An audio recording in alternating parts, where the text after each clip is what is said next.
ভগবানের কি অস্তিত্ব আছে? হ্যাঁ, এখানে কিসের ছবি আছে আবার একটু রিপিট করো। কি দেখছো? কি দেখছো অর্পিতা, অনামিকা, কি দেখতে পাচ্ছো? মানে একটা মুক্তার মালা।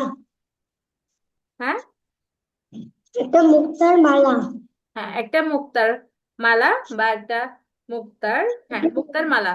তাহলে এখানে আমরা দেখছি একটা মুক্তার মালা, আর এখানে কি দেখছি? সুতা দেখছি। তো এখানে যে মুক্তার মালাটা দেখছি, এটা কি দেখছি না? কোনো সুতা দেখছি না, তাই না? তো এই মুক্তার মালাটার মধ্যে কি রয়েছে? সুতা রয়েছে। সুতার মাধ্যমে মুক্তাগুলোকে একটার সাথে একটা যুক্ত করে একটা মালা তৈরি করা হয়েছে। এখন সত্যি।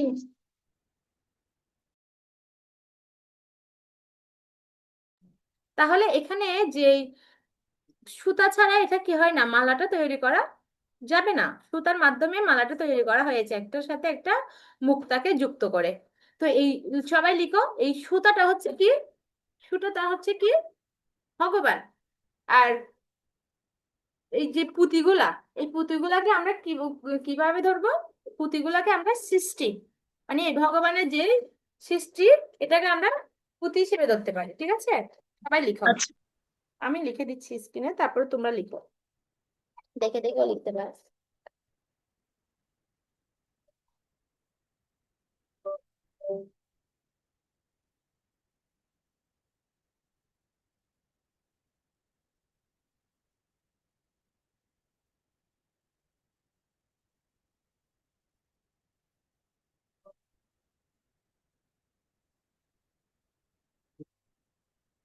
ক্লাস চলে গেলে এটা কানেক্ট করে দিন।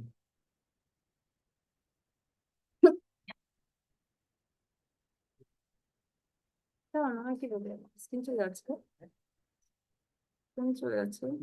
দুটো দখলে করে ঠিক আছে, মাতা হরে কৃষ্ণ মাতাজি। ইয়েস, বলো। মুক্তাগুলোকে কিসের সাথে তুলনা করা হয়েছে? পুঁতিগুলাকে সৃষ্টির সাথে তুলনা করা হয়েছে, আর সুতাটাকে ভগবানের সাথে তুলনা করা হয়েছে। হয়েছে, এটা অন হয়েছে, অন হয়ে আছে।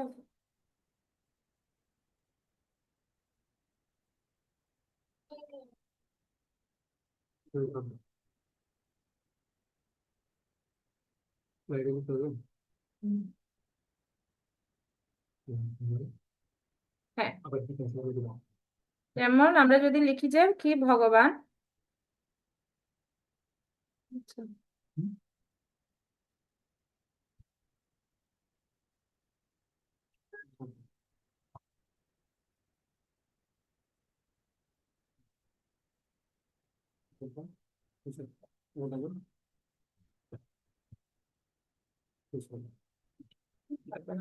লিখো।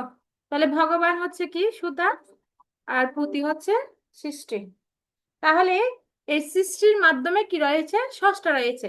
সৃষ্টির মাধ্যমে স্রষ্টা বিদ্যমান।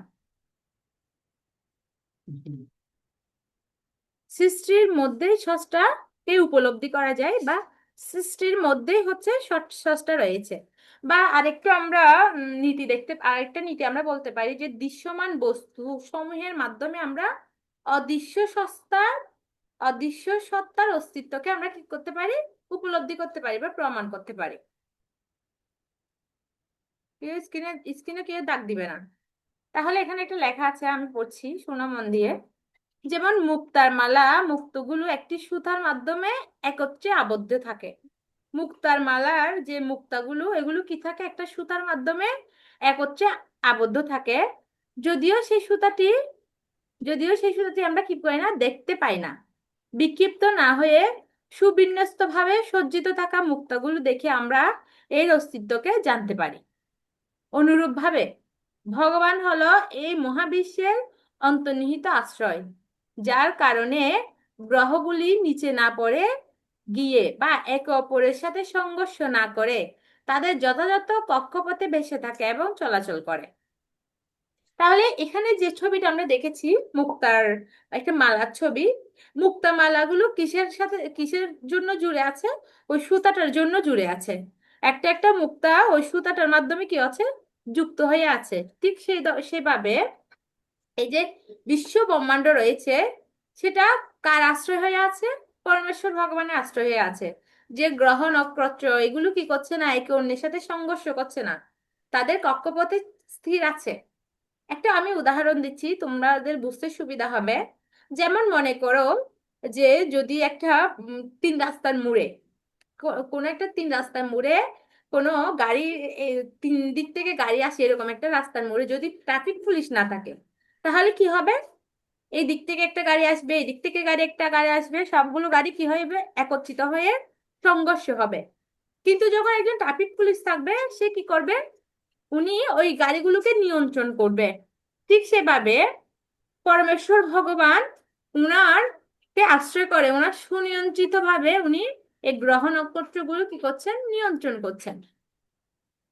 এখানে বলছেন যে একজন, হে অর্জুন, সূত্রে যেমন মণিসমূহ গাঁথা থাকে, সেই রূপ সমস্ত কিছু আমার উপর নির্ভরশীল। এটা কে বলছেন? ভগবদ গীতায় ভগবান শ্রীকৃষ্ণ বলছেন। আর এরপরে লাইনে বলছে, সমস্ত প্রকৃতির আইনের পিছনে একজন নিখুঁত মস্তিষ্ক রয়েছে। আলবার্ট আইনস্টাইন বলছেন। আইনস্টাইন উনি বলছেন কি, সমস্ত প্রকৃতির পিছনে একজন নিখুঁত কারিগর, নিখুঁত একজন ব্যক্তিসত্তা রয়েছেন। তো এখন আমরা একটা ভিডিও দেখবো, ঠিক আছে? মন দিয়ে দেখো ভিডিওটা তোমরা।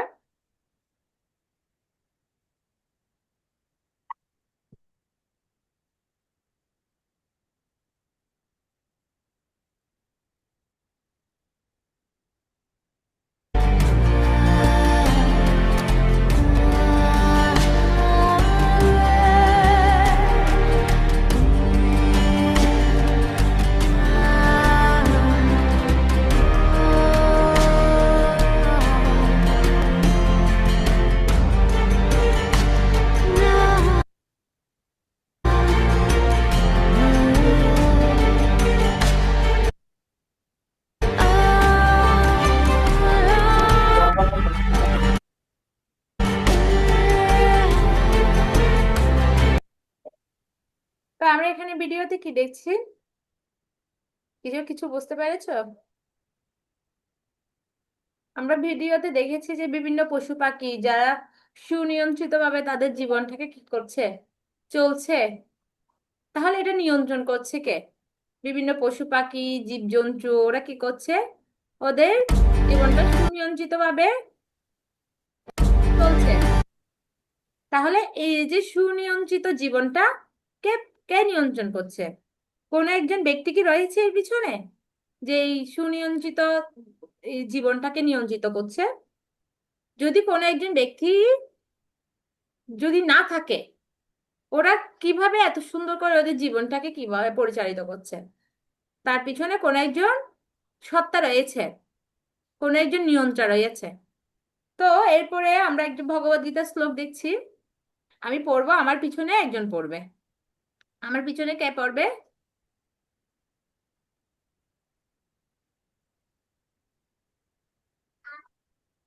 হুম, ঠিক আছে, অর্পিতা অনামিকা পড়বে, কেমন? গামো আবিষ্ট চ ভূতানি, বলো। গামো আবিশ্য চ ভূতানি।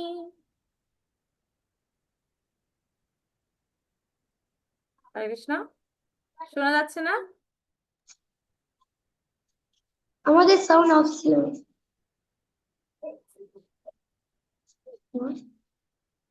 আচ্ছা, বলো। গামো আবিশ্য চ ভূতানি, ভূতানি ধারয়ামি অহমোজসা, ধারয়ামি অহমোজসা পশ্যামি চ ঔষধি, পুষ্যামি চ ঔষধি সর্বাসোমাভূত রসাত্মকা, সর্বসোমাভূতা রসোত্তমা রসাত্মিকা। গামো আবিশ্য চ ভূতানি, কামাবিশ্য চ ভূতানি धारयामि अहमोजसा धरायामि अमुजसा पुष्यामि च ओषधि सर्वा उषामि च सर्वा सुमवृतारसात्मका। सोमभूतारसात्मक। তো এখানে বলছে কি গ্রাম অর্থাৎ পৃথিবীতে আবিশ্ব আবিশ্ব হচ্ছে প্রবিষ্ট হয়ে ভূতানি জীবসমূহকে বলছে পৃথিবীতে প্রবিষ্ট হয়ে জীবসমূহকে ধারায় আমি ধারণ করি অহম আমি বলছে কে পরমেশ্বর ভগবান বলছেন এই পৃথিবীর জীবসমূহকে কি করি আমি আমার শক্তির দ্বারা আমি কি করি ধারণ করি পৃথিবীতে আবিষ্ট হয়ে পুষামি চা ওষুধি পুষ্টি করছি কিসের দ্বারা ধান জব আদি ওষুধির দ্বারা সমস্ত সুম চন্দ্র ভূথা হয়ে রসাময় বলছে এই পৃথিবীতে প্রবিষ্ট হয়ে আমার শক্তির দ্বারা সমস্ত জীবদের ধারণ করি এবং রসাত্মক চন্দ্ররূপে ধান জব আদি ওষুধিকে আমি কি করছি পুষ্ট করছি বা পুষ্টি প্রদান করছি। তাহলে এই শ্লোকের তাৎপর্যে প্রপাত বলছেন এটা একজনে পড়ো এটা একজনে পড়ো। পড়বো। হ্যাঁ পড়ো। ভগবানের শক্তির প্রভাবে যে সমস্ত গ্রহগুলি মহাশূন্য ভাসছে তা সহজেই উপলব্ধি করা যায়। ভগবান একটি অণুতে প্রতিটি গ্রহে এবং প্রতিটি জীবে প্রবিষ্ট হন। ব্রহ্ম সংহিতায় সেই সম্বন্ধে আলোচনা করা হয়েছে। সেখানে বলা হয়েছে যে পরম পুরুষোত্তম ভগবানের অংশরূপে পরমাত্মা গ্রহগুলি ব্রহ্মাণ্ড জীবে এমনকি অণুতে প্রবিষ্ট হন। সুতরাং তিনি প্রবিষ্ট হন বলে সবকিছু যথাযথভাবে প্রকাশিত হয়। দেহে যখন আত্মা থাকে তখন মানুষ জলে ভেসে থাকতে পারে, কিন্তু আত্মা যখন এই দেহ থেকে চলে যায় এবং দেহটির যখন মৃত্যু হয় তখন দেহটি ডুবে যায়। বলছে কি ভগবানের শক্তির প্রভাবে সমস্ত গ্রহগুলো মহাশূন্যে ভাসছে, এটি আমরা সহজে উপলব্ধি করছি।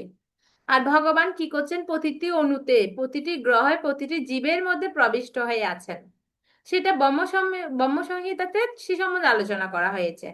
এবং যে পুরুষোত্তম ভগবানের অংশরূপে পরমাত্মা কি করছেন গ্রহগুলোতে ব্রহ্মাণ্ডে জীবে এমনকি অণুতে পর্যন্ত প্রবিষ্ট হন। সুতরাং তিনি প্রবিষ্ট হন বলে সবকিছু যথাযথভাবে প্রকাশিত হয়। দেহে যখন আত্মা থাকে তখন মানুষ জলে বেঁচে থাকতে পারে, যখন মানুষের দেহে কি থাকে আত্মা থাকে তখন সে কি করছে জলে বেঁচে থাকতে পারছে সাঁতার কাটতে পারছে। কিন্তু যে মাত্র তার দেহ থেকে আত্মাটা চলে যায় তখনই সে কি ওই দেহটার কোনো মূল্য নেই, ওটা তখন মৃত। তখন ওই দেহটা কি আর বেঁচে থাকার শক্তি থাকে না, তখন ওই দেহটা ডুবে যায়। তারপর এটা আরেকজনে পড়ো। মাতাজি আমি পড়বো। হ্যাঁ পড়ো, বিকাশ পড়ো। অবশ্যই সেটি যখন পরে পচে ফেঁপে ফুলে ওঠে তখন তা শুকনো খড়কুটা বা পাতার মতো ভাসতে থাকে। কিন্তু যেইমাত্র মানুষটির মৃত্যু হয় সে তৎক্ষণাৎ জলে ডুবে যায়। তেমনই এই সমস্ত গ্রহগুলি মহাশূন্যে ভাসছে এবং তা সম্ভব হচ্ছে পরম পুরুষোত্তম ভগবান পরম শক্তি তাতে প্রবিষ্ট হয়েছে বলে। তার শক্তির সমস্ত গ্রহগুলি এক মুঠো ধূলিকণার মতো ধারণ করে আসছে। কেউ যদি এক মুঠো ধূলিকণা ধরে রাখে তাহলে সেই ধূলিকণাগুলো পড়ে যাওয়ার কোনো সম্ভাবনা থাকে না। কিন্তু কেউ যদি সেগুলোকে বায়ুর মধ্যে নিক্ষেপ করে তাহলে তা পড়ে যাবে। তেমনই এই সমস্ত গ্রহগুলি যা মহাশূন্যে ভাসছে তা প্রকৃতপক্ষে পরমেশ্বর ভগবানের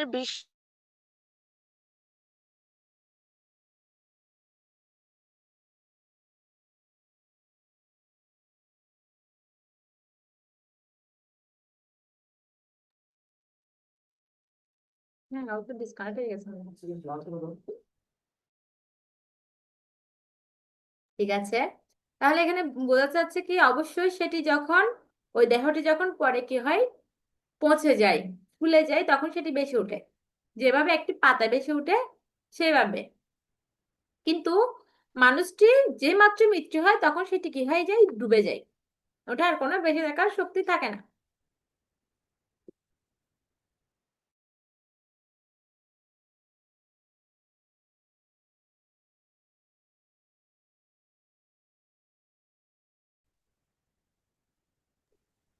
এখানে কিসের কথা বলছেন, সে গ্রহসমূহ যেগুলো কি করছে, মহাশূন্যে ভাসছে, তা সম্ভব হচ্ছে কিসের জন্য, একজন পরম পুরুষোত্তম ভগবানের শক্তির, পরম শক্তিতে প্রবিষ্ট হয়ে আছেন বলে। তার শক্তি সমস্ত গ্রহগুলোকে এক মুঠো ধুলো কণার মতো ধারণ করে আছে। পরমেশ্বর ভগবানের শক্তি এতই প্রখর যে উনার ওই শক্তি এই সমস্ত গ্রহগুলোকে ধুলো কণার মতো কি হয়ে আছে, মুষ্টিতে ধারণ করার মতো করে আছে। তাহলে বলছে, তাহলে সেই ধুলোকণাগুলো পড়ে যাওয়ার কোনো সম্ভাবনা নেই। যদি মুষ্টির মধ্যে ধুলোকণাকে ধারণ করে রাখা হয় তখন সেটি পড়ে যাওয়ার সম্ভাবনা থাকে না, কিন্তু যে মাত্র মুষ্টিটাকে খুলে উপর দিকে ধুলোকণাটাকে কি করে দেওয়া হয়, বায়ুতে নিক্ষেপ করা হয়, তখনই সেটি কি হবে, পড়ে যাবে। তেমনি এই সমস্ত গ্রহগুলো যা মহাকাশে বাড়ছে তা প্রকৃতপক্ষে পরমেশ্বর ভগবানের বিশ্বরূপের মুষ্টিতে কি ধৃত। যেগুলো ভাসছে এগুলো হচ্ছে ভগবানের মুষ্টির মধ্যে রয়েছে, আর ভগবান তার বীর্য ও শক্তির প্রভাবে স্থাবর জঙ্গম সবকিছুই তাকে যথাযথভাবে অবস্থান করে। ভগবানের শক্তি এতই বিশাল, উনি উনার মুষ্টির মধ্যে সমস্ত গ্রহ নক্ষত্রগুলোকে ধারণ করে আছেন, এবং উনার শক্তিতে আবিষ্ট হয়ে এই গ্রহ নক্ষত্রগুলো কি করছে, তার নির্দিষ্ট কক্ষপথে সুন্দর করে ভাসছে।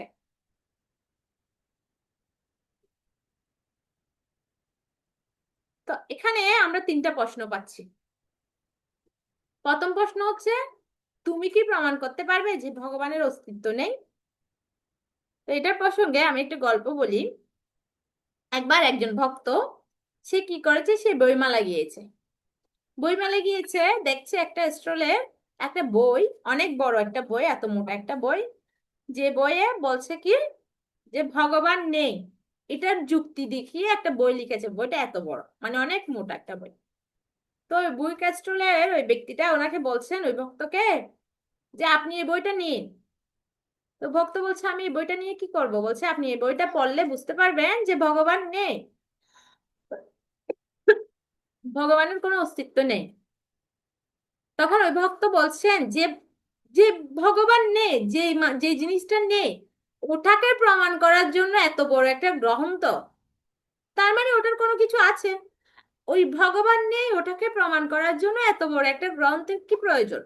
যেটা নেই সেটা তো নেই, তাকে নিয়ে তো আর কথা বলার দরকার নেই, কিন্তু সেটা নেই ওটার জন্য এত বড় একটা গ্রন্থ।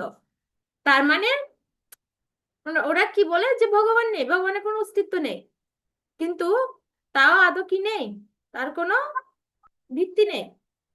যেমন এরপরে প্রশ্নটি দেখছি, আমরা যদি চিন্তা করি যে গ্রহগুলো কিভাবে এভাবে ভাবছে, সঠিক ক্রমবিস্তারে গ্রহগুলো কিভাবে ভাবছে, এই গ্রহ নক্ষত্র সবগুলো তার নির্দিষ্ট কক্ষপথে কিভাবে বাসছে। আমি তাকে কখনো শুনি যে একটা গ্রহ এসে আরেকটা গ্রহকে ধাক্কা মেরে দিয়েছে, একটা গ্রহ আরেকটা গ্রহকে কি করেছে, একটা গ্রহ আরেকটা ওই গ্রহের কক্ষপথ থেকে সে দূরে চলে গিয়েছে? না, ওই গ্রহ ওটা নির্দিষ্ট কক্ষপথে কি করছে, নির্দিষ্ট কক্ষপথে সে আবর্তন করছে। তাহলে এই এই জিনিসটা কে পরিচালনা করছে? কোন একজন বুদ্ধিমান সত্তা কি নেই যেটা এটা পরিচালনা করছে, নাকি এটা অটোমেটিকলি হয়ে যাচ্ছে? অটোমেটিকলি এমনিতে কি কোনো কিছু হয়ে যায়? এমনিতে কোনো কিছু কি এমনিতে চলে, এরকম কি কোনো কিছু আছে? আমরা কি দেখেছি যে এমনি এমনি করছে, এমনি এমনি বাতি জ্বলছে, এমনি এমনি পাকা ঘুরছে? এটা কি এমনি এমনি হয়? আমরা কোনো কিছু এমনি এমনি হতে দেখিনি। তাহলে এই গ্রহ সমূহ কিভাবে সঠিক কক্ষপথে বাড়ছে, নিশ্চয়ই এর পিছনে কোনো একজন বুদ্ধিমান সত্তা রয়েছেন যেটি পরিচালনা করছেন। তারপর 3 নম্বর প্রশ্ন বলছে, যখন আমরা খাই আমাদের খাবার কিভাবে হজম হয়? আলোচনা করো। আমরা যখন খাচ্ছি তখন আমাদের খাবারগুলো কিভাবে হজম হচ্ছে, হজম হওয়ার পর আবার কিভাবে খিদা লাগছে আমাদের। তো ভগবত গীতা একটা শ্লোকে আছে যে আমাদের জঠরে যে অগ্নি আছে, জঠরের অগ্নির মাধ্যমে আমাদের খাবারগুলো হজম হচ্ছে, এবং হজম হওয়ার ফলে আমাদের আবার পুনরায় খিদা লাগছে।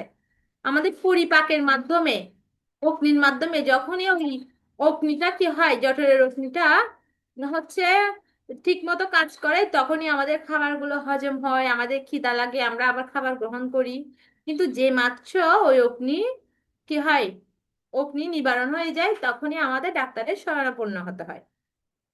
তো কোনো কিছু কি হয় না, অটোমেটিকলি হয় না, সবকিছু সুনিয়ন্ত্রিত পরিকল্পনার মাধ্যমে হয়, যেটা আমরা আমাদের বাস্তব জীবনে উদাহরণের মাধ্যমে আমরা দেখছি এবং আমরা দেখব।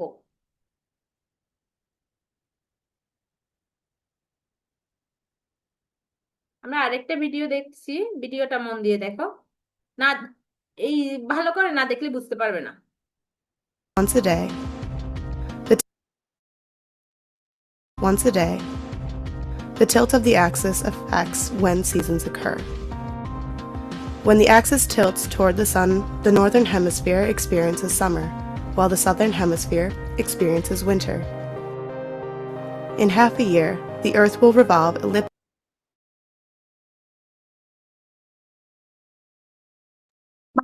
আপনি মিউট। মাতাজি আপনার সাউন্ড অফ আছে। ওকে, এখানে বলছে যে পৃথিবী তার সূর্যের কে আবর্তন করে ঘুরছে, এবং একটা নির্দিষ্ট সময় পর তার ঋতুগুলো পরিবর্তন হচ্ছে। গ্রীষ্ম আসছে, তারপর বর্ষা, শরৎ, হেমন্ত, শীত, বসন্ত, এইভাবে পর্যায়ক্রমে ঋতুগুলো কি হচ্ছে, পরিবর্তন হচ্ছে।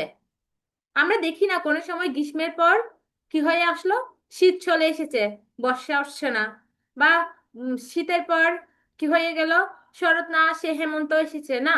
আমরা দেখছি কি ঋতুগুলো ক্রমান্বয়ে সূর্যকে আবর্তন করে কি হচ্ছে, ঘুরছে। Counterclockwise around the once a day. The tilt of the axis affects when seasons occur. When the axis tilts toward the sun, the northern hemisphere experiences summer, while the southern hemisphere experiences winter. In half a year, the earth will revolve elliptically counterclockwise around the sun. The hemisphere experiences summer. বলছে যে, যেটাই আমি বলছিলাম যে সূর্যকে কেন্দ্র করে পৃথিবী ঘুরছে। সে গ্রীষ্ম, নির্দিষ্ট কক্ষপথে গ্রীষ্মকাল আসছে, শীতকাল আসছে, এগুলো ঋতুগুলো সুন্দরভাবে ক্রমান্বয়ে পরিবর্তন হচ্ছে।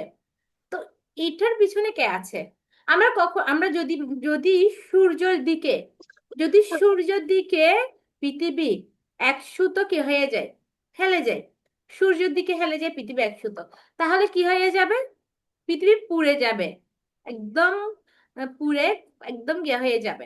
কারণ সূর্য হচ্ছে প্রচন্ড উত্তাপ, আর সূর্য দিকে যদি পৃথিবী 1 ইঞ্চি হেলে যায় তাহলে পৃথিবী ধ্বংস হয়ে যাবে।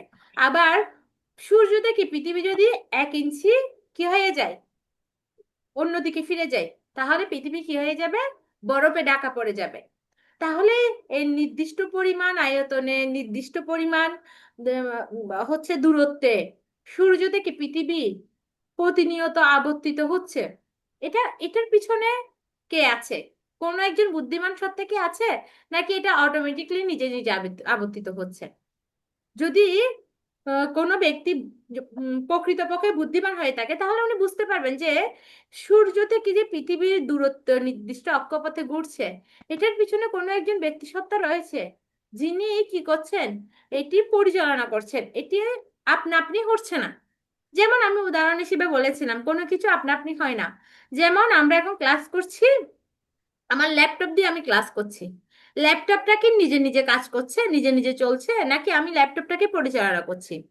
তোমরা যে মোবাইল দিয়ে ক্লাস করছো, মোবাইলটা অন করছো, ভিডিও অফ করছো, অন করছো, মাইক্রোফোন অন করছো, তোমরা কি নিজে নিজে করছো নাকি মোবাইল নিজে নিজে করছে? নিশ্চয়ই তোমরা করার পরে তোমরা করে দিচ্ছ এবং ওভাবে কাজ করছে, তাই না? তো কোনো একটা কাজের পিছনে কি রয়েছে? একজন ব্যক্তি রয়েছে। যেমন ফ্যান ঘুরছে, কোনো কারণ ছাড়া আপনা আপনি ঘুরছে না। আমি সুইচ টিপেছি সেজন্য ফ্যানটা ঘুরছে। আর যদি কারেন্ট না থাকে, বিদ্যুতের সংযোগ না থাকে, তাহলেও এটা কাজ করবে না। বিদ্যুতের সংযোগের ফলে ওটা কাজ করবে। তাহলে আপনা আপনি কোনো কিছু হচ্ছে না। ঠিক সেরকম এই যে বিশ্ব ব্রহ্মাণ্ড, এটা কি করছে? সূর্যকে আবর্তন করে এই পৃথিবী এই ব্রহ্মাণ্ড যে ঘুরছে, এটা কি আপনা আপনি হয়ে যাচ্ছে, নাকি এই পিছনে একটি কোনো ব্যক্তি সত্তা রয়েছে? আপনা আপনি যে আমরা দেখেছি, আপনা আপনি কোনো কিছু সম্ভব না। তাহলে আমরা আরো দেখি, আরো দেখলে আমরা আরো বুঝতে পারবো। once a day. তো এখানে বলছে স- সৃষ্টি একজন স্রষ্টাকে সূচিত করে। এটা একজনে পড়ো, কে পড়তে চায়? আমি বলবো, কীর্তিমান কে পড়বে? কে পড়তে চায়? আমি অনামিকা পড়ো, অর্পিতা পড়েছো। সৃষ্টি একজন শ্রেষ্ঠাকে সূচিত করে। তুমি কি এমন কিছু সম্পর্কে জানো, যে কোনো কিছু যা তুমি ব্যবহার করো, যেমন ঘড়ি, স্মার্টফোন, জামা কাপড়, বই, কলম, গাড়ি, ল্যাপটপ, বা কোনো যা কোনো চেষ্টা ব্যবহৃত ব্যবহৃত ব্যতীত করেছে? হয়েছে, ইয়েস। বলছে যে হ্যাঁ, এখন আমি যেটা বলছিলাম যে তুমি কি এমন কিছু সম্পর্কে জানো যেটি কোনো কিছু ছাড়া তুমি ব্যবহার করো? যেমন ঘড়ি, স্মার্টফোন, কাপড় চোপড়, জামা কাপড়, বই, কলম, গাড়ি, ল্যাপটপ, যা কোনো সস্তা ব্যতীত হয়েছে, মানে কোনো সস্তা নেই, এটা আপনা আপনি হয়েছে। এমন কিছু কি তোমরা জানো যে আপনা আপনি হয়েছে, কোনো সস্তা নেই? এমন কিছু কি আমাদের দৃশ্যমান আছে? আমরা যে বই খাতা পড়ি, তারও কি একজন স্রষ্টা রয়েছে? আমাদের যে পোশাক আছে, আমরা যে কাপড় চোপড় পরি, সেটিও কেউ একজন তৈরি করেছে। আমরা যে ঘড়ি ব্যবহার করি, সেটাও কেউ একজন তৈরি করেছে। এই তারপর হচ্ছে ল্যাপটপ, আমরা যে গাড়ি ব্যবহার করছি, ল্যাপটপ ব্যবহার করছি, সামান্য এই কলম, কলমটাও কেউ একজন তৈরি করেছেন। এটা আপনা আপনি হয়নি। যেমন টেলিফোন, টেলিফোন কে তৈরি করেছেন? প্রত্যেকটা সৃষ্টির একজন স্রষ্টা রয়েছে। টেলিফোন সৃষ্টি, এটা কে স্রষ্টা হয়েছেন? Graham Bell, Graham Bell. তারপর বৈদ্যুতিক বাতি, এটা হচ্ছে থমাস এডিসন। হ্যাঁ, তারপর হচ্ছে বাষ্প ইঞ্জিন কে তৈরি করেছে? James Watt. উড়োজাহাজ কে তৈরি করেছে? রাইট মাতৃদ্বয়, ওরা দুই ভাই, ওনারা এটি তৈরি করেছেন। তো আমরা দেখছি না যে এই জগতের কোনো কিছু আপনা আপনি তৈরি হয়েছে, তার পিছনে কোনো না কোনো স্রষ্টা রয়েছেন। যেমন যে কোনো বুদ্ধিমান ব্যক্তি স্বীকার করবেন যে সৃষ্টিগুলিও একজন স্রষ্টাকে নির্দেশ করছে। প্রতিটি বাগানের মালি থাকে, প্রতিটি ঘড়ির নির্মাতা থাকে, প্রতিটি নকশারই নকশাকার থাকে। প্রত্যেকের একমত হবে যে কোনো ডিজাইনের অর্থ ডিজাইনার এর জন্য দাবি, এর জন্য দায়ী। আমরা যে কোনো ডিজাইনের পিছনে একজন ডিজাইনার রয়েছে দেখি। আমরা দেখি কোনো একটা সুন্দর ছবি, এটা কেউ একজন এঁকেছেন।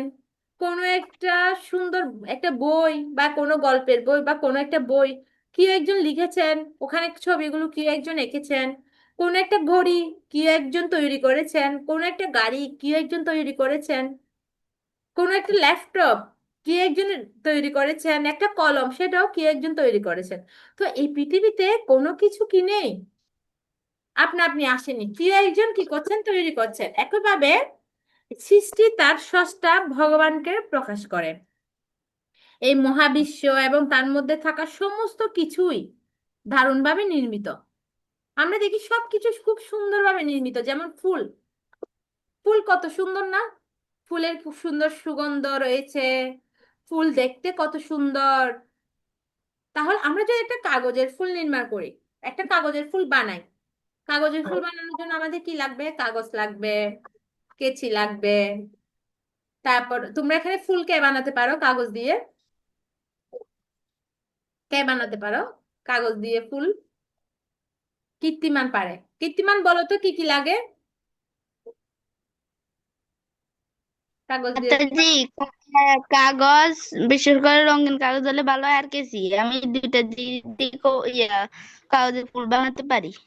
আচ্ছা, কাগজ আর কেচি মনে করো তুমি রেখে দিয়েছো, ফুলটা কি হয়ে গিয়েছে নাকি তোমাকে বানাতে হচ্ছে? মাতাজি, আমাকে বানাতে হচ্ছে। ইয়েস, তুমি সুন্দর করে কাগজটা কেটে সুন্দর করে ডিজাইন দিয়ে ফুলটা তৈরি করছো। তো একটা কাগজের ফুল তৈরি করার জন্য কি করতে হচ্ছে? কীর্তিমানকে একটা কাগজ দিয়ে একটা কেচি দিয়ে কেটে ফুলটা তৈরি করতে হচ্ছে। একটা ফুল তৈরি করার জন্য কীর্তিমান কি করছে? ফুলটা তো নিজে তৈরি করছেন। তাহলে আমরা যে সুন্দর সুন্দর ফুলগুলো দেখি, গোলাপ ফুল, জবা ফুল, রজনীগন্ধা ফুল, মানে কত সুগন্ধযুক্ত ফুল, বেলি ফুল, এই ফুলগুলো কি আপনা আপনি হয়েছে নাকি এগুলো কোনো একজন স্রষ্টা তৈরি করেছেন? কীর্তিমান, তোমার কি মনে হয় এগুলোকে আপনা আপনি হয়েছে নাকি কি একজন তৈরি করেছে? কে একজন তৈরি করেছে। ইয়েস, যেহেতু কাগজের ফুলটা তৈরি করার জন্য একজন ব্যক্তি দরকার, তাহলে এই সুগন্ধযুক্ত সুন্দর ফুলটা নিশ্চয়ই কি একজন তৈরি করেছেন। নিশ্চয়ই ওনার এটার পিছনে কোনো একজন স্রষ্টা রয়েছেন। তো এভাবে আমরা ভগবানের অস্তিত্ব উপলব্ধি করতে পারি। যে যে কোনো কিছুর পিছনে আমরা যদি ভাবি যে এই কলমটা তৈরি করার পিছনে কোনো একজন ব্যক্তি রয়েছে, নাকি এই কলমটা আপনি আপনি এসেছে? নিশ্চয়ই কোনো একজন ব্যক্তি এই কলমটা তৈরি করেছে। তাহলে এই বিশ্ব ব্রহ্মাণ্ড, এই কলমটা হচ্ছে খুব ক্ষুদ্র একটা জিনিস। এই বিশ্ব ব্রহ্মাণ্ড কি আপনা আপনি তৈরি হয়েছে? এটার পিছনে তাহলে নিশ্চয়ই কোনো একজন ব্যক্তি রয়েছে। এটা আমরা উপলব্ধি করতে পারি, আমাদের এই উদাহরণগুলোর মাধ্যমে আমরা এটা উপলব্ধি করতে পারি। আর হ্যাঁ, যেমন এখানে বলছে কি, বলছে চজ্জুব আমরা মানব সৃষ্টির চমৎকার বস্তু সমূহ দেখতে পাই, যেমন জকমালু, মোটরগার, একটা গাড়ি। এটা এটা কি আপনা আপনি এসেছে নাকি কি একজন তৈরি করেছে? কি একজন তৈরি করেছে, কি একজন উৎপাদন করেছে। ল্যাপটপ, নিত্য নতুন ল্যাপটপ, কি একজন তৈরি করেছেন? এটা স্রষ্টা কি একজন। অভিজাত ঘড়ি, কি একজন ডিজাইন করেছেন। তারপর হচ্ছে চমৎকার স্থাপনা, কি একজন নির্মাণ করেছেন এটার। গগনচুম্বী ভবন, কেউ তা বানিয়েছেন, এগুলো আপনা আপনি সৃষ্টি হয়নি। রুচিশীল ভাস্কর্য, কি একজন সুন্দর নিখুঁত ভাবে এটা কি করেছেন, নিখুঁত ভাবে তার শিল্পটাকে ফুটিয়ে তুলেছেন। তাহলে এই জগতের পিছনেও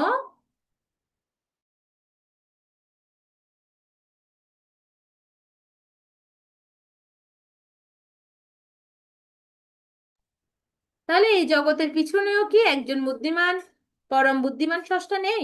কোনো একজন ব্যক্তি নেই? আমরা দেখছি যে এই সামান্য জিনিসগুলো, একটা গাড়ি, একটা ঘড়ি, একটা মোটর গাড়ি, একটা কম্পিউটার, একটা ল্যাপটপ, একটা ফোন, যে ফোনটা আমরা ব্যবহার করি, এগুলো এগুলো তৈরি করার পিছনে ব্যক্তি রয়েছে, কোনো না কেউ তৈরি করেছে। তাহলে এই বিশ্ব ব্রহ্মাণ্ডের সৃষ্টি, তাহলে এই পিছনে কি কোনো কোনো স্রষ্টা নেই, কোনো নিয়ন্ত্রণ নেই? যারা বুদ্ধিমান ওনারা এটা কি করেন, উপলব্ধি করেন যে এই বিশ্ব ব্রহ্মাণ্ড সৃষ্টির পিছনে কোনো একজন স্রষ্টা রয়েছে। আমরা আরেকটা ভিডিও দেখব।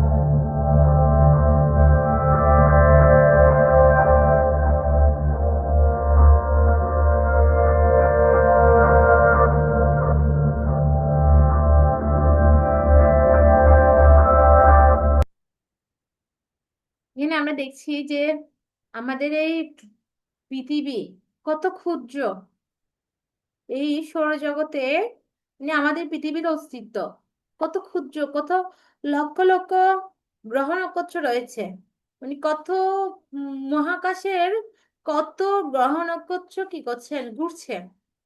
তাহলে এই গ্রহ নক্ষত্রগুলোকে সুনিয়ন্ত্রিতভাবে পরিচালনা কে করছে? একটা গ্রহ একটা গ্রহের সাথে, আমরা শুনি না কোনোদিন একটা গ্রহ একটা গ্রহের সাথে কি করছে, ধাক্কা লেগেছে, বা একটা গ্রহ একটা গ্রহের উপর চলে এসেছে, না। সবগুলো গ্রহ সুনিয়ন্ত্রিতভাবে পরিচালিত হচ্ছে। কে করছে পরিচালনা? কোনো একজন ব্যক্তি পরিচালনা, কোনো একজন পরম স্রষ্টা কি পরিচালনা না করলে এগুলো কিভাবে সুনিয়ন্ত্রিতভাবে পরিচালিত হচ্ছে? তো যারা প্রকৃতপক্ষে বুদ্ধিমান, তারা এটা উপলব্ধি করে যে সমস্ত কিছুর পিছনে একজন পরম নিয়ন্ত্রা রয়েছে। সে পরম নিয়ন্ত্রা হচ্ছে পরমেশ্বর ভগবান।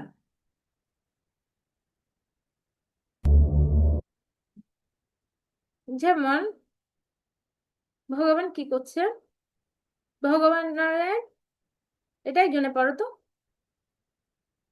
অলৌকিকতা, ভগবানের অলৌকিকতা, পরশমণি পড়ো।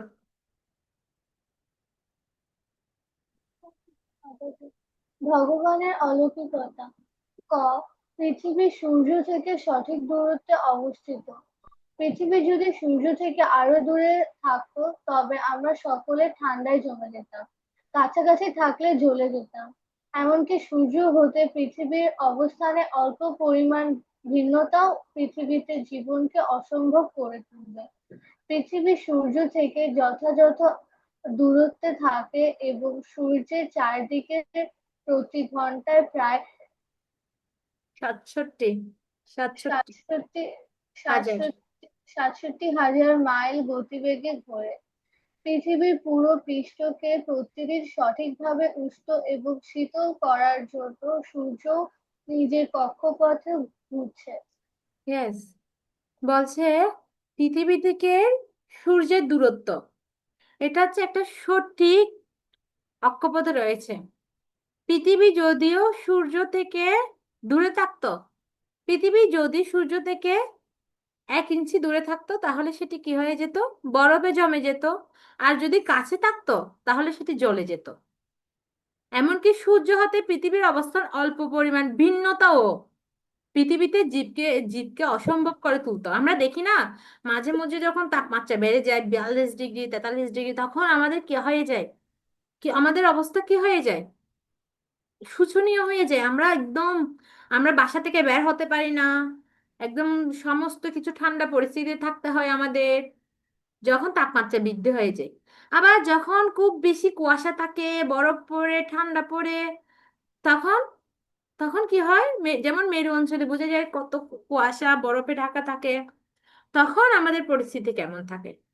তো পৃথিবী থেকে যে সূর্যের এই অবস্থান, এই দূরত্ব, এগুলো কে নির্ধারণ করে, এগুলো কে পরিচালনা করে? যে যথাযথ, যেমন সূর্যের প্রতিদিন চারিদিকে প্রতি ঘন্টায় প্রায় 67,000 মাইল গতিতে ঘুরে, গতিবেগে ঘুরে। পৃথিবীর পুরো পৃষ্ঠকে প্রতিদিন সঠিকভাবে উষ্ণ এবং শীতল করার জন্য সূর্য নিজের কক্ষপথে ঘুরছে। তো পৃথিবী আর সাথে সূর্যের এই দূরত্ব, এটা কে নিরূপণ করেছেন? কোন একজন পরম অস্তিত্ব সম্পূর্ণ সত্তা রয়েছেন, যেটি এটা নিয়ন্ত্রণ করছেন। আর সেটি কি? সেটি হচ্ছে ভগবান। যেমন আমরা দেখছি এখানে সূর্য, সূর্যের কক্ষপথে ঘুরছে গ্রহ নক্ষত্র, এই পৃথিবী, বুধ, শুক্র, বৃহস্পতি, মঙ্গল, এই গ্রহ নক্ষত্রগুলো সূর্যকে অবস্থান করছে, প্রতিনিয়ত ঘুরছে। স্ক্রিনের দিকে থাকাও সবাই, আমরা দেখছি ঘুরছে। এই যে গ্রহগুলো ঘুরছে সূর্যকে আবর্তন করে, এই এই এই জিনিসটাকে নিয়ন্ত্রণ করছে। যদি এই গ্রহটা যদি একটু সূর্যের কাছাকাছি চলে আসে বা একটু দূরে চলে যায়, তাহলে সমস্ত পরিস্থিতিটা কি হয়ে যাবে, উলটপালট হয়ে যাবে। তাহলে এই জিনিসটাকে নিয়ন্ত্রণ করছে। তো এই প্রসঙ্গে একটা গল্প বলি। একবার নিউটনের একটা নাস্তিক বন্ধু ছিল, নিউটনের। তো নাস্তিক বন্ধু ও বলছে যে বলছে ভগবান, ও ভগবানকে বিশ্বাস করে না, বলছে ভগবান বলে কিছু নেই, ভগবানের কোনো অস্তিত্ব নেই, ভগবানকে সে কি করে না, বিশ্বাস করে না। তখন কিন্তু নিউটন ছিল ভগবানে বিশ্বাসী। তখন একবার নিউটন কি করেছে, একটা কৃত্রিম সৌরমণ্ডল উনি তৈরি করেছেন, তৈরি করে উনি ওনার টেবিলে রেখেছেন। তো নাস্তিক বন্ধুটা যখন নিউটনের সাথে দেখা করতে এসেছে, তখন ওই কৃত্রিম সৌরমণ্ডলটা দেখে নাস্তিক বন্ধুর অনেক ভালো লেগেছে। তখন ওই নাস্তিক বন্ধু বলছে, তুমি কত সুন্দর একটা জিনিস তৈরি করেছো, এটা কিভাবে তৈরি করেছো, আমাকে কি একটা তৈরি করে দিবে? তখন নিউটন ওই নাস্তিক বন্ধুকে বলছে, না তো, এটা তো আমি তৈরি করিনি, এটা আপনা আপনি হয়ে গিয়েছে। তখন ওই নাস্তিক বন্ধু বলছে, কি বলছো তুমি, কোনোদিন কি এটা আপনা আপনি কি কোনো কিছু হয়? বলছে, এটা তাহলে তুমি কোথাও থেকে কিনে এনেছো, আমাকে বলো, আমি একটা কিনে নিব। তখন নিউটন আবার বলছে, বলছে না, এটা আমি তৈরিও করিনি, কিনেও আনিনি, এটা আপনা আপনি হয়েছে, আমি ঘুম থেকে উঠে দেখছি এটা টেবিলে আপনা আপনি চলে এসেছে, এটা কেউ তৈরি করেনি। তখন ওই নাস্তিক বন্ধু বলছে, তুমি আমার সাথে কেন মজা করছো, আমাকে বলো, তুমি এটা তোমাকে কি কেউ গিফট করেছে, আমাকে বলো, আমি এরকম একটা বানাতে চাই। তখন নিউটন আবার বলছে, বলছে না তো, এটা তো কেউ তৈরি করেনি, আমি কিনেও আনিনি, কেউ আমাকে গিফটও করেনি, এটা কি হয়েছে, এটা আপনা আপনি, আমি টেবিলে ঘুম থেকে উঠে দেখছি এটা আপনা আপনি চলে এসেছে। এখন নিউটনের বন্ধু রেগে গিয়েছে, বলছে, তুমি আমার সাথে মজা করছো, কোনো কিছু কি আপনা আপনি হয় কেউ তৈরি না করলে? তখন নিউটন বলছে, এ সামান্য কৃত্রিম সৌরমণ্ডল এটি আমি তৈরি করেছি, তুমি বিশ্বাস করতে পারছো না এটা আপনা আপনি হয়েছে, তাহলে তুমি কিভাবে বিশ্বাস করো এই বিশ্ব ব্রহ্মাণ্ড এটা কেউ তৈরি করেনি, এটা আপনা আপনি হয়েছে? এটা কি বিশ্বাস করা সম্ভব? এটার পিছনে কোনো সস্তা নেই, এটা কি বিশ্বাস করা সম্ভব? তাহলে তোমরা বলো, এটা কি বিশ্বাস করা সম্ভব, কোনো কিছু আপনা আপনি হয়েছে, এই বিশ্ব ব্রহ্মাণ্ড তৈরি হয়েছে, আপনা আপনি পরিচালিত হচ্ছে, এটা কি বিশ্বাস করা সম্ভব? না মাতাজি। তোমাদের কি মনে হয়? না। তাহলে কে তৈরি করেছে এটা? ভগবান। ভগবান। আচ্ছা। যেমন বলছে, আমাদের শরীরে প্রতিটি অঙ্গ অত্যন্ত জটিল এবং একটি কম্পিউটারের চেয়েও অধিক দুরূহ। যদি একটি কম্পিউটারের নিজে নিজে সৃষ্টি না করতে পারে, তবে কিভাবে একটি দেহ তার এরূপ জটিল অঙ্গগুলো কাজের সমাবেশ তা আপনাতে আসতে পারে? আমাদের যে ব্রেন আছে, বিজ্ঞানীরা বলছে যে আমাদের যে ব্রেন, এটা হচ্ছে পৃথিবীর সমস্ত লাইব্রেরির জ্ঞানকে ধারণ করতে পারে। আমাদের ব্রেন, আমি আবার বলছি, আমাদের ব্রেন পৃথিবীর সমস্ত লাইব্রেরির সমস্ত জ্ঞানকে ধারণ করতে পারে।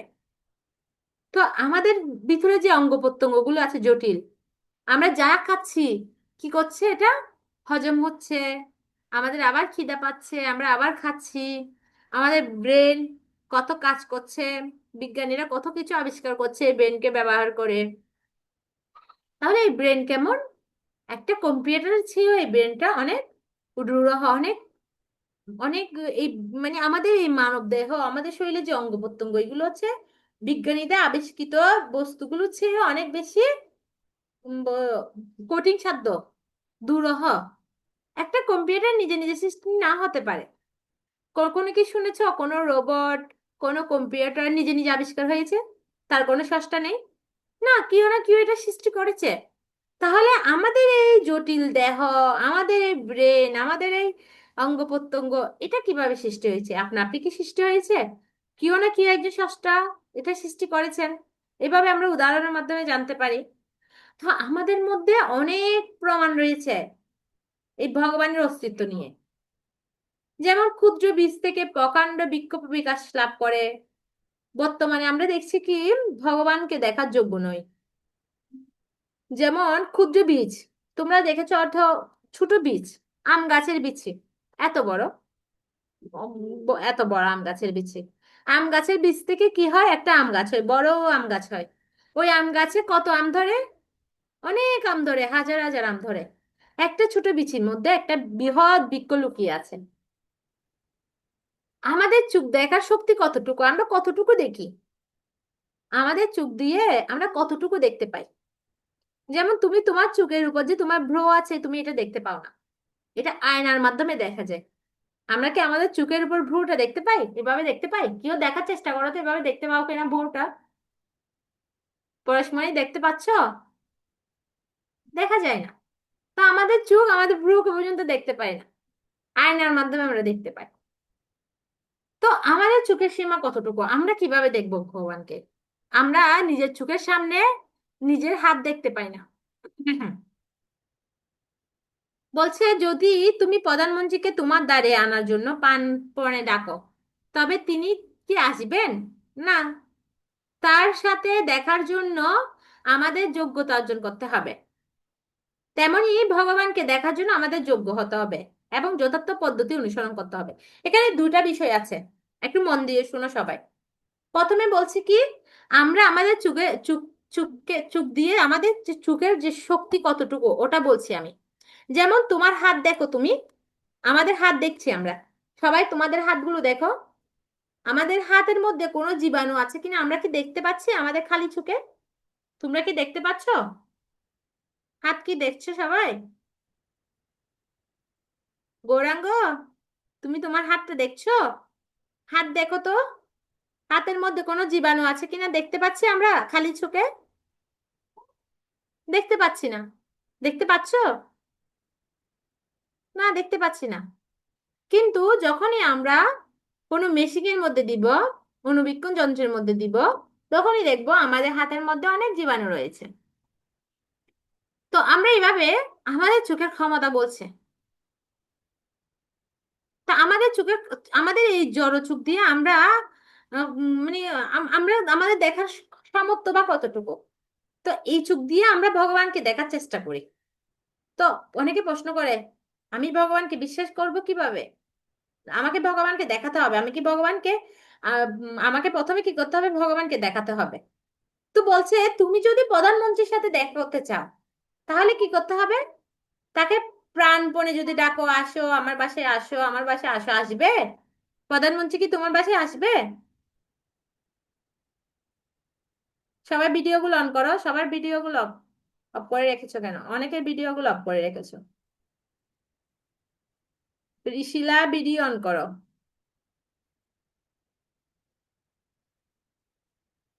অনুরাধা ভিডিও অন করো। তো যদি আমরা প্রধানমন্ত্রীকে ডাকি, আসুন আমার বাসায় আসুন, প্রধানমন্ত্রী কি আসবে? না। তবে আমরা কি করতে পারি, আমাদের যোগ্যতা অর্জন করে আমরা যদি প্রধানমন্ত্রীর কাছে যাই তাহলে আমরা ওনার সাথে দেখা করতে পারি। ঠিক সেভাবে ভগবানের সাথে দেখা করার জন্য আমাদের কি করতে হবে, যোগ্যতা অর্জন করতে হবে এবং যথাযথ পদ্ধতি অনুসরণ করতে হবে। প্রধানমন্ত্রী উনি হচ্ছে একটা দেশের প্রধানমন্ত্রী, আর ভগবান এই বিশ্ব ব্রহ্মাণ্ডের মালিক। তো উনার সাথে দেখা করার জন্য অবশ্যই আমাদের যোগ্যতা প্রয়োজন এবং আমাদের যথাযথ পদ্ধতির মাধ্যমে যেতে হবে, তাই না? হুম। যেমন অনেকে বলছে না যে উম আচ্ছা, আমরা আগে দেখি ভগবান কি, ভগবান শব্দটা আমরা ব্যাখ্যা করি। দেখি ভগবান, ভগবানটা লেখো দেখি। ভগবান, ক, গ,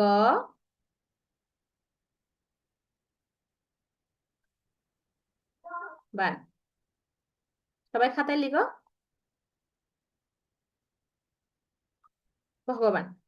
তাহলে আমরা আগের ক্লাসে পড়ছিলাম না ভগবান, ভগবান শব্দে কি অর্থ কি? যার মধ্যে 6টা ঐশ্বর্য পূর্ণরূপে বিদ্যমান। কার কার মনে আছে পূর্ণরূপে বিদ্যমান 6টা ঐশ্বর্য? কার কার মনে আছে? কারো মনে নেই? ইয়েস, আদিত্য বলো।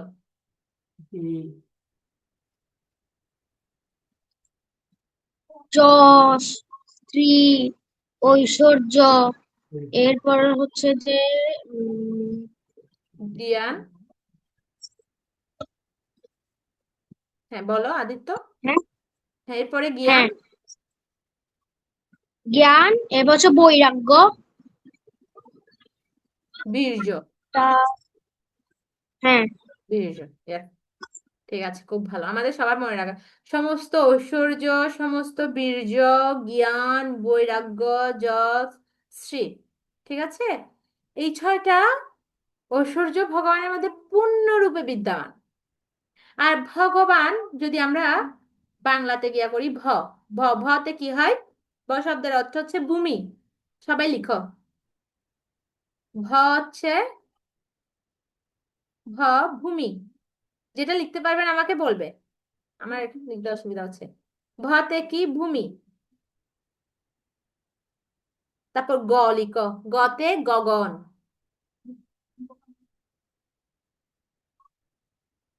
গতে গগন। তারপর বতে বায়ু। তারপর হচ্ছে শরীয়। শরীয়, অতে অগ্নি। অ, অতে অগ্নি।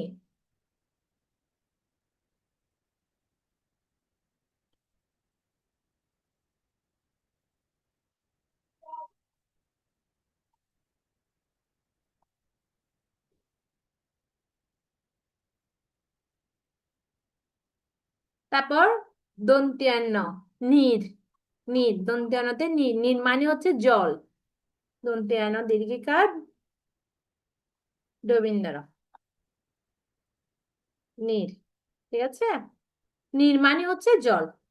ভতে ভূমি, গতে গগন, বতে বায়ু, অতে অগ্নি, আর নতে নীর মানে জল। তাহলে ভূমি, ভূমি, আকাশ, বায়ু, অগ্নি, জল। ভূমি, গগন, বায়ু, অগ্নি, জল বা নীর, ভগবান। ঠিক আছে, আশা করি লিখেছে সবাই।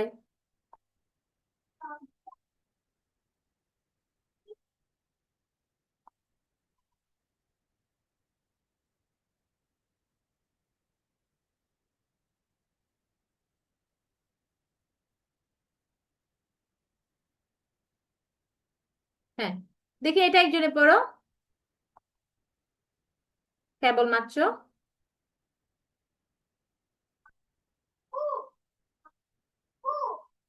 আদিত্য পড়ো।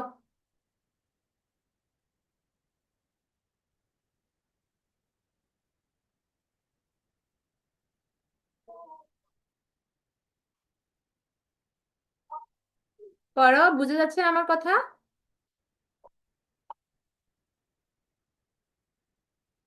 আচ্ছা, আমি পড়ছি। কেবলমাত্র পরমেশ্বর ভগবানের প্রতি ভালোবাসা বিকাশ করলেই তিনি যেমন ঠিক সেভাবে তাকে দেখা ও বোঝা যাবে। কেবলমাত্র আমাদের যোগ্যতাটা কি হবে? আমাদের যদি পরমেশ্বর ভগবানের প্রতি আমরা ভালোবাসা কি করি, ভালোবাসা বিকাশ করলে তিনি ঠিক যেমন ঠিক সেভাবে আমরা তাকে কি করতে পারবো? উপলব্ধি করতে পারবো। তো একবার আমি লাস্ট একটা গল্প বলবো, গল্প বলে আমাদের ক্লাসের সামারি টানবো। একবার দুই বন্ধু, এক বন্ধু ছিল নাস্তিক, এক বন্ধু ছিল আস্তিক। নাস্তিক মানে সে কি করে না, সে ভগবানে বিশ্বাসী না। আর আস্তিক, সে কি ভগবানে বিশ্বাসী। দুই বন্ধু, ঠিক আছে। তো যে বন্ধু নাস্তিক, তার কি ছিল? একটা সেলুনের দোকান ছিল, সে চুল কাটতো। আর যে বন্ধু আস্তিক, যে ভগবানে বিশ্বাস করে, সে সবজি বিক্রি করতো। তো একবার আস্তিক বন্ধু সেলুনের দোকানে এসেছে চুল কাটার জন্য। তো বসেছে, যেহেতু অনেক লম্বা লাইন।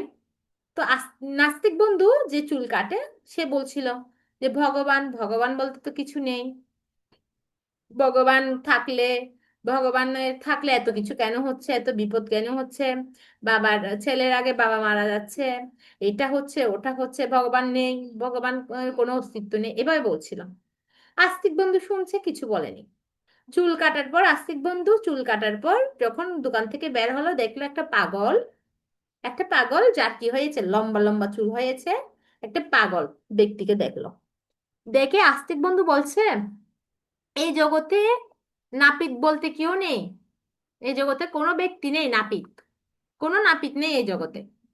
ওমা, এটা শোনার পরে ওই নাস্তিক বন্ধু বলছে, কেন? তুমি এটা কেন বলছো? এই জগতে নাপিত নেই?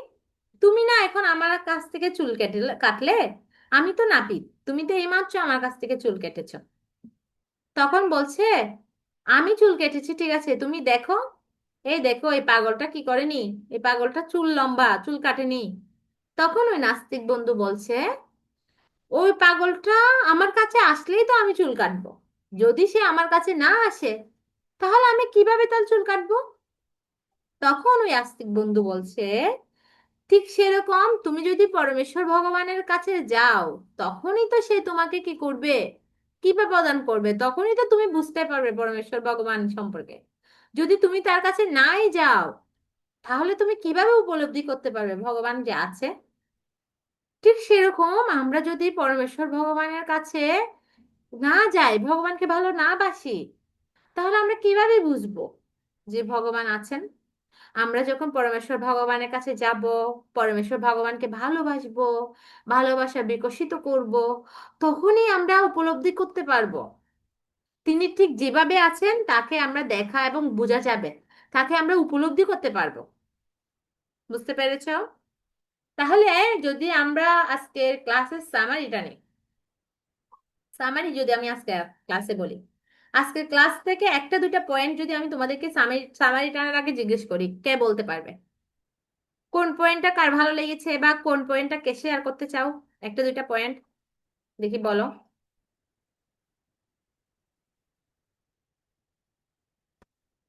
হুম, বলো।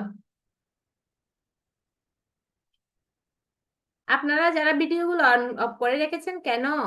ধ্রুবরাজ সাহা, আদিত্য দত্ত, ভিডিওগুলো অন করুন।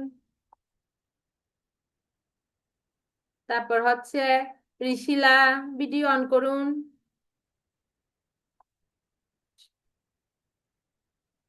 দুইটা হাত হলে হবে না, সবাই হাত তুলো। সবাই একটা একটা করে পয়েন্ট বলবে আজকে ক্লাসের। সবাই ক্লাস করেছো না, নোট করেছো না? একটা একটা পয়েন্ট সবাই বলবে, না হলে আমি জিজ্ঞেস করব। এস আদিত্য, বলো একটা পয়েন্ট বলো। আমার কাছে সব থেকে ভালো লাগছে হচ্ছে যে আমি আগে ভগবান শব্দের অর্থ জানতাম না, আজকে সেটা জানতে পারছি। মানে ভতে ভূমি, গতে গগন, বতে বায়ু, এরপর হচ্ছে অতে অগ্নি, আর দন্তন্যতা হচ্ছে নীল। এটা খুব ভালো, সুন্দর। হ্যাঁ, কীর্তিমান বলো। আমি সবার কাছ থেকে শুনবো, সবার কাছ থেকে। তোমরা একটা একটা যে পয়েন্ট ভালো আমি লেগেছে ওটা মনে করো। হচ্ছে, যেগুলো নোট করছি সেটা হলো, আমাদের ব্রেন সমস্ত পৃথিবীর সমস্ত জ্ঞানকে ধারণ করতে পারেন। সমস্ত প্রকৃতির জ্ঞানের পিছনে একটি নিখুঁত মস্তিষ্ক রয়েছে। ভগবান শব্দের অর্থ ভূমি, ভ অর্থ ভূমি, ভ হচ্ছে ভূমি, গ হচ্ছে গগন, ব হচ্ছে বায়ু, অ হচ্ছে অগ্নি, আর ন হচ্ছে নীল, ওকে, মানে জল। ঠিক আছে, সুন্দর। তবে নিজের ভাষায় বলবে। আর কীর্তিমান, তুমি জব করো? হ্যাঁ, করি। ওকে, ঠিক আছে। হ্যাঁ, দীপরাজ বলো, দীপরাজ বলো। হরে কৃষ্ণ মাতাজি। হরে কৃষ্ণ। মাতাজি, মুক্তার মাল সুতা যেমন মুক্তাগুলোকে একসাথে বেঁধে রাখে, ঠিক তেমনি ভগবান আমাদেরকেও সেই সুতার মতো একসাথে উম একত্রিত করে রাখে সব জীবকে। হুম, সুন্দর পয়েন্ট, খুব ভালো, ভেরি গুড। ঐশ্বর্য বলো। ঐশ্বর্য, তুমি আছো?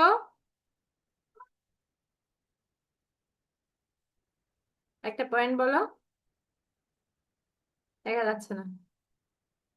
ধ্রুবরাজ। হরে কৃষ্ণ মাতাজি, প্রণাম। হরে কৃষ্ণ।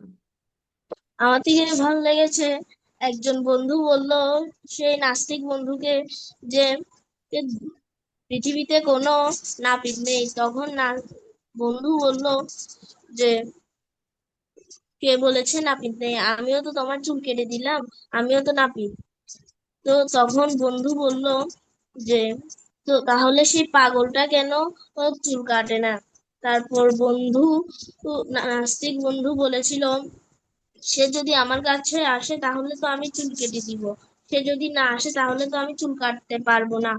তা- তেমনি তেমনি সে বন্ধু বলল, উম, তেমনি ভগবানের কাছে তুমি গেলে ভগবান তোমাকে এ, আশীর ভগবান তোমাকে আশীর্বাদ করবে, কিন্তু তুমি যদি ভগবানের কাছে না যাও তাহলে তোমাকে ভগবান আশীর্বাদ করবে না। হুম, মানে তোমার গল্পটা ভালো লেগেছে। ঠিক আছে, সংক্ষেপে। হ্যাঁ, ওকে, জগন্নাথ প্রিয়া বলো, তোমার কোন পয়েন্টটা ভালো লেগেছে?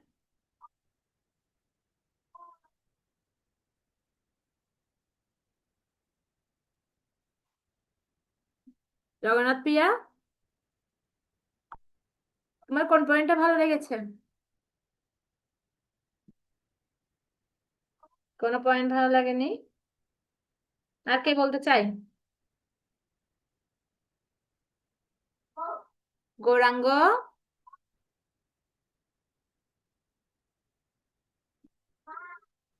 মাতাজি, হরে কৃষ্ণ, কেমন আছো তুমি?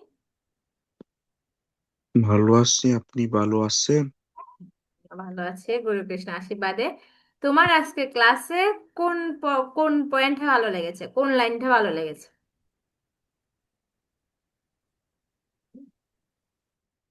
আজকে ক্লাসটা ভালো লেগেছে তোমার?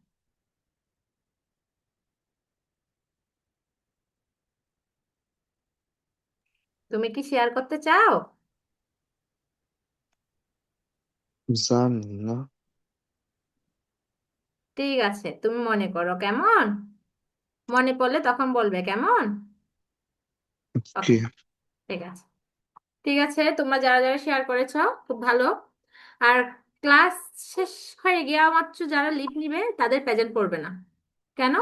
কারণ আমরা তো জব করব একমালা, আরো কথা বলবো, ক্লাস তো এখনো শেষ হয়নি। কিন্তু এর আগে যদি তোমরা বের হয়ে যাও তাহলে প্রেজেন্ট করবে না। আমি দেখছি অলরেডি অনেকে একজন দুজন লিভ নিয়ে নিয়েছে। এভাবে হলে তো হবে না। যাই হোক, ঠিক আছে তাহলে। আজকে আমরা শিখেছি, আমরা যদি সামারি করি, আমরা কি কি পড়েছি? যে কোন একটা মালাতে মুক্তাগুলো আমাদের যুক্ত করতে হলে একটা সুতার প্রয়োজন। ঠিক সেভাবে বিশ্ব ব্রহ্মাণ্ড যুক্ত হয়ে আছে পরমেশ্বর রূপ ভগবানের সুতারূপে। আর আমরা আমরা প্রমাণ করার চেষ্টা করেছি, আমরা বিভিন্ন যুক্তি দেখিয়েছি যে ভগবান যে এই বিশ্ব ব্রহ্মাণ্ডের ক্ষুদ্র চেয়ে ক্ষুদ্র কোনো জিনিস, এটা কার মাধ্যমে, কোনো কারো না কারোর মাধ্যমে সৃষ্টি হয়েছে। কোনো কিছু মানে কোনো সত্তাবিহীন কোনো কিছু সৃষ্টি হয়নি। তাহলে এই বিশ্ব ব্রহ্মাণ্ড কারো না কারো মাধ্যমে সৃষ্টি হয়েছে। সেই পরম নিয়ন্ত্রণটা হচ্ছে ভগবান। তো আমরা দেখছি যে ভগবান যদি থাকে তাহলে তাকে আমরা দেখছি না কেন? তো আমরা বলছিলাম, আমরা আমাদের চোখের ভুর পর্যন্ত আমরা দেখতে পাই না আমাদের চোখ দিয়ে, আমাদের চোখের সীমাবদ্ধতা রয়েছে। তো ভগবানকে দেখার জন্য আমাদের কি করতে হবে? ভগবানকে দেখার জন্য আমাদের যথাযথ পন্থা অবলম্বন করতে হবে। যদি আমরা দেশের একটা প্রধানমন্ত্রীর সাথে করতে যাই, তাহলে আমরা গিয়ে মাত্র দেখা করতে পারবো না। আমাদের কিছু নিয়ম মানতে হবে। ঠিক সেরকম ভগবানকে দেখার জন্য আমাদের কিছু নিয়ম মানতে হবে। আমরা ব্যাখ্যা করছিলাম, আমরা গল্প বলছিলাম, গল্পের মাধ্যমে আমরা বোঝার চেষ্টা করছিলাম, নিউটনের গল্প, তারপর দুই বন্ধুর গল্পের মাধ্যমে আমরা বোঝার চেষ্টা করছিলাম যে ভগবানের অস্তিত্ব। তা আগামী ক্লাসে আমরা আরো ডিটেলস আলোচনা করব যে ভগবানের কি অস্তিত্ব আছে, এই বিষয়ে শাস্ত্র কি বলছে। অনেকগুলো ভিডিও দেখব এবং অনেক কিছু নিয়ে আবার আগামী ক্লাসে আমরা আলোচনা করব। আজকের ক্লাসের মধ্যে কারো কি কোনো কিছু জিজ্ঞেস করার আছে, কোনো প্রশ্ন, কোনো জিজ্ঞাসা আছে? থাকলে করতে পারো। ওকে, ঠিক আছে, কারো কোনো প্রশ্ন নেই। আমরা এক মালা জপ করব। কেমন? সবাই তোমাদের জপ মালা নাও।